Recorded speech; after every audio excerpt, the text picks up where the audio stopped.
morning, morning.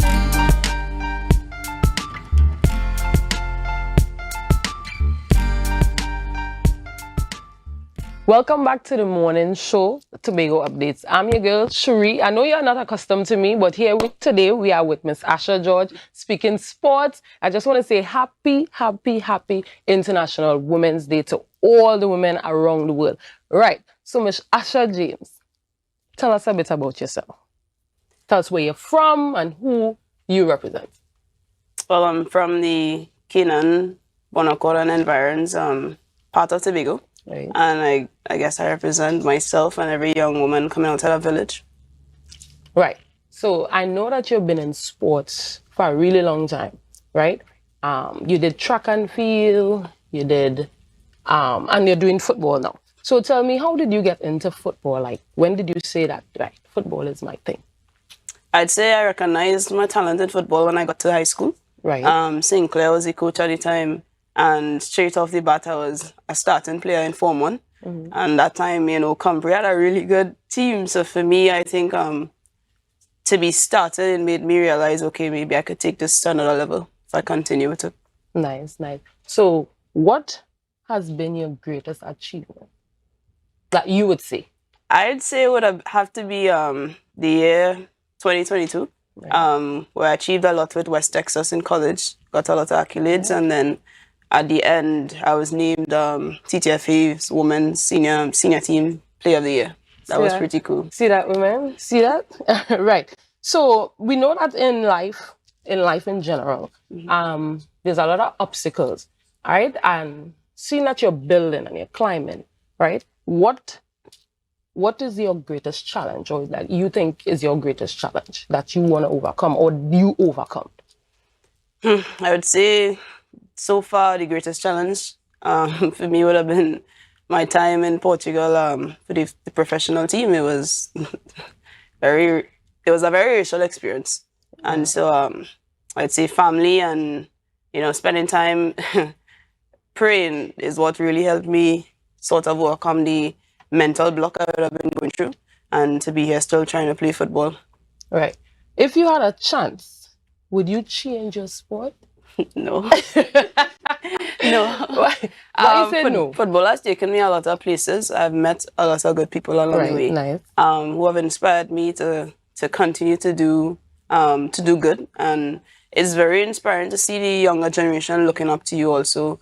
So I wouldn't change the sport. All right. I know you did other sports before. So yes. Tell us a bit about your transition. Well, honestly, growing up, my family would just allow me to do as I pleased in terms of sports.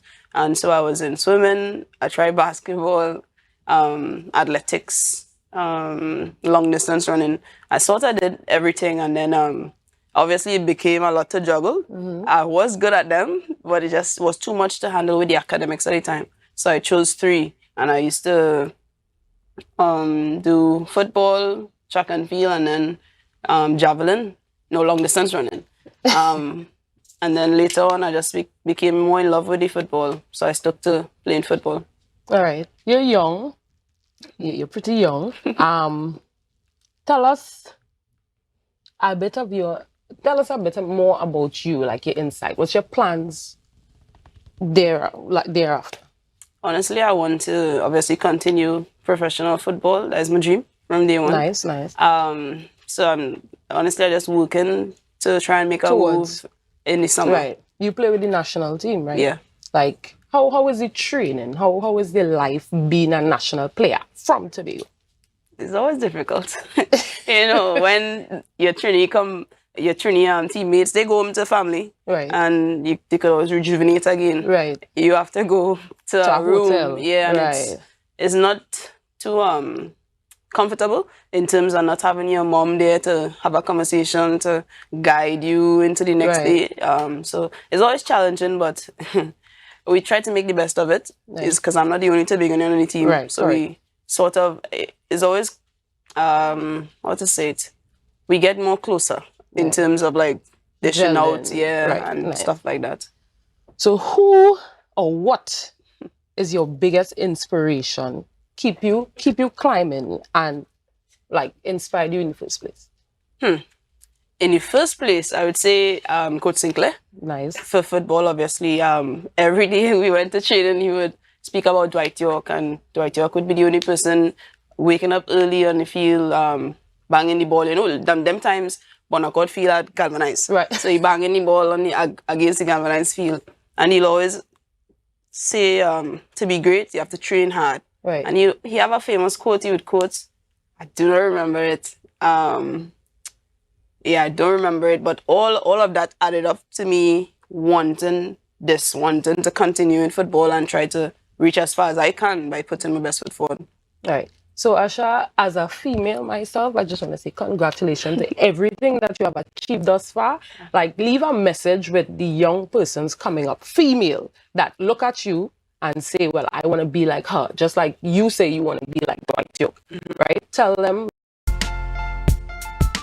Okay, so welcome back, and sorry about the technical difficulties. We are still here with Miss Asha James. Her last question, was give the youths that looking up to you some inspiration.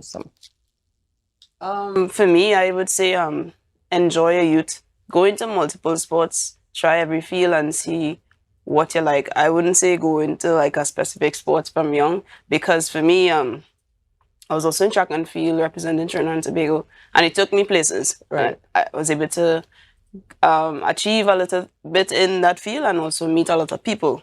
And so before I commit myself to football, so enjoy your youth, honestly, and then once you find the sport that you love and you think you're really ready for that commitment, work hard about it, and you know, I'll always have a relationship with God, because He is who opened the doors for you at the end of the day. Very, very, very good inspirational speech there. Okay, so that was the end of Asha for this morning. We're going on a break and we'll be right back with the rest of the show.